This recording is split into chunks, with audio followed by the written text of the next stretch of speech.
London is a diverse and inclusive community that honors, welcomes, and accepts all people. Where people have the power to eliminate systemic oppressions.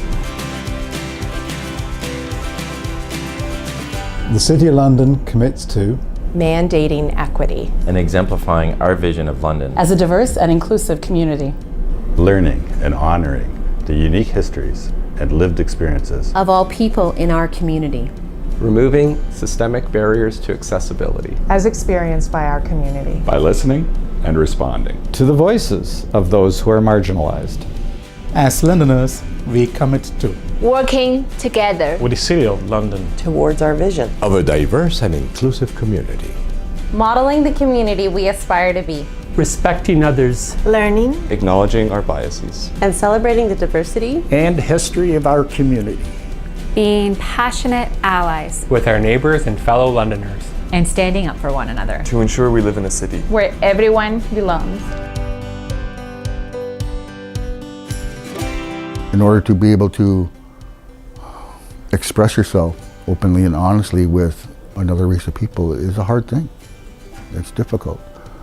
But with London adopting this strategy, they have to do more than just adopt. You know, they have to put the work in too. As much as people want to deny the fact that they carry racism, that they carry biases, everybody does. I do.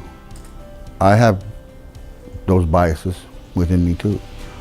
But I've learned to recognize them, and I've learned to not judge before I know. The Truth and Reconciliation Commission, when they handed out that report, majority of the non-Native people really didn't have any idea of what it was all about. And the residential school system was a last-ditch effort to get rid of us as a people. With these recommendations that had come out, it's an opportunity for non-Native society to see, to hear, to be participant in that healing path that we're on. All of those teachings, all those healings begins with us. At one time I was scared to talk and tell them, but I'm not scared anymore.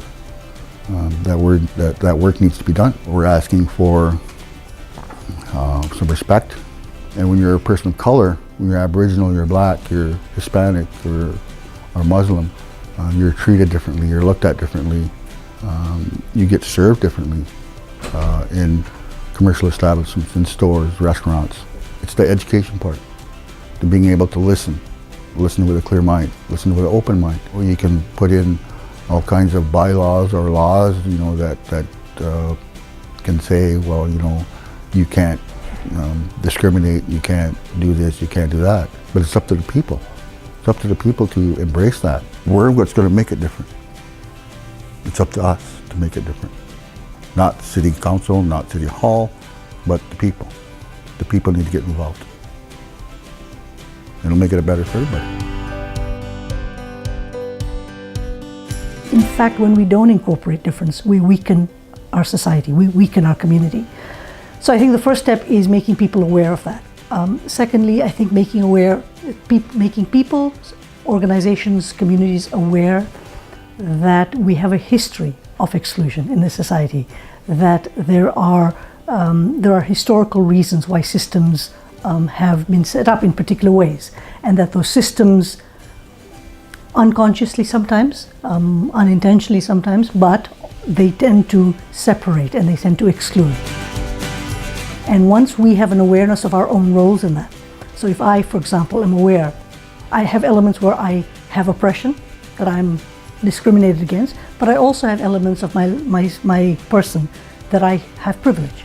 So I may not have race privilege because I am a racialized person, but I may have middle class privilege or upper class privilege. I may have heterosexual privilege. And where can I build allyship with other individuals, with other communities, where we can share those aspects of ourselves, but work towards shifting our system in ways that are more inclusive, in ways that are recognize and celebrate those contributions.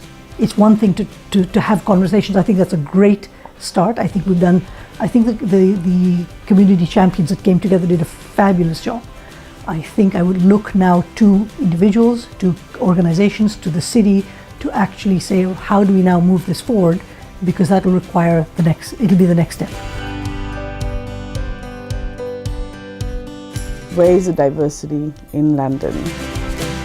If you can begin to sort of see the ideas of inclusion embedded within the Corporation of the City of London, within big organizations, then you can sort of see that the rest of the community can be encouraged by that and more likely to get participation from diverse communities because they'd feel like there is a commitment to make this happen.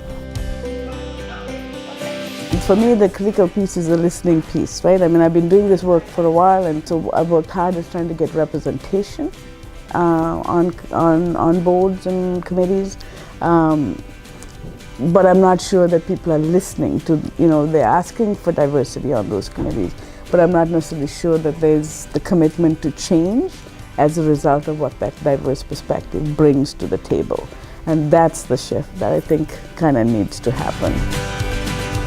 If you're making decisions around, neighborhoods or parks and rec or whatever, you're recognizing that different people access those facilities differently.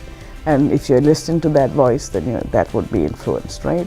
If you're looking at economic strategies and how do you bring people to come and live and work in London, we know that, particularly with immigrant populations, which I have worked with for many years, that's where the net growth is coming from. So what are we doing to sort of create that? So how would we know is that people come and live and are happy and raising their kids here in that case, right? It's about change. So will the system change, right? If it's status quo, then I would feel like maybe that's not been listened to. I think being part of a community is really important to all of us, being able to contribute and participate, whether it's studying, working, visiting with friends, going out for dinner or a movie. And I think this priority is important because as a community, we have to make sure that everyone can participate and engage in these activities. Most of us don't even have to think about it when we plan to go for dinner, whereas someone with a disability might have to worry about the physical space and are there physical accessible washrooms, etc. So as a community, making sure that there's free access. I think working together to look at removing attitudinal barriers. The physical barriers are usually the most blatant. Procedural barriers. I think it just opens up London as a community. Youth with disabilities might decide to pursue post-secondary education at Fanshawe or Western. Employers might make the decision to hire someone with a disability because as a community we've dispelled the myths around accommodations and people will just participate more, visit more restaurants, malls, and maybe theater or things. It does impact everyone. I just think some people aren't aware how it impacts them. It's just thinking it through to see how it would impact, or, making new friends. If it opens up the London community, then you're going to engage more with individuals with disabilities. 1 in 7 Ontarians has a disability. In 10 years, it'll be 1 in 5. What does it mean to remove barriers within a business for employment purposes? You would love for your businesses to look like the community at large, but sometimes that's not possible because you have to have specific licenses and education. However, you can cater to everybody. As an example, I've been in London now for 4 years. I've been in this barbershop now for 6 months. I have been barbershop shopping routinely over and over to the point where I started just shaving my head because it was ridiculous. Couldn't find a barber. So the mall didn't work, Oxford Street didn't work, different spots didn't work, and I stumbled on this spot and it worked perfectly. How does that tie into the employment piece is all those shops hired people who could not work with me or give me the goods and services that I needed. So with my dollars and my feet, I found another spot. Businesses have to be very open-minded when they employ, when they advertise, where are they advertising, and who are they interviewing and listening to. And the primary person they need to listen to are the customers, and then work your way up. To identify the barrier within itself. Sometimes the barrier can be socioeconomic, sometimes it can be mental health, sometimes the barrier can be perceived. It can be a perceived barrier because perception is reality. Having the ability to properly identify what the barrier is. Let's take socioeconomical. With socioeconomics, we do know that the gateway out of socioeconomical concerns would be through education. If we don't remove those barriers, things won't change. As a matter of fact, because people perceive barriers that sometimes aren't there, those barriers can actually multiply. And if those barriers multiply, then more people will walk out from school and already say, I am not employable. I mean, in schools today, when they come in grade 9 and say, yeah, what do you want to be? I don't know. I don't really have a future, which to me is a sad thing for someone to say. So we got to remove those barriers, because as long as the barriers stay there, there won't be a change.